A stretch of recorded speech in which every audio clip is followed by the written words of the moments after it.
Guys, paalis na kami ngayon. Nahatid ko si Princess sa school. So, yung gagamitin ko ngayong pabango is itong Snowy natin. Snowy ng perfume dessert. Kung gusto mo lang ng soft, warm na scent na mild lang siya sa ilong, ito, go ka na kay perfume dessert. Ay, langaw. Perfume dessert Snowy. Kasi ganun yung scent niya. Tapos, meron siya base notes na vanilla, tsaka cotton candy, kaya parang ang sweet lang talaga ng scent niya. Ito, bagay ito kapag ka medyo ganito lang yung panahon, kalma lang, kalmado lang yung panahon, hindi ganun kainit.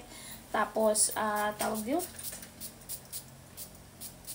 Hindi maalinsangan. Kasi kapag ka maalinsangan guys, or medyo mainit ang panahon, iba yung pabango na ginagamit ko. Kasi pawisin ako, sobra akong pawisin. Kaya kung ganito lang yung klase, kung hindi ka naman ganun kapawisin or gusto mo lang ng masyadong kalmado lang na scent na hindi masakit sa ilong, ito.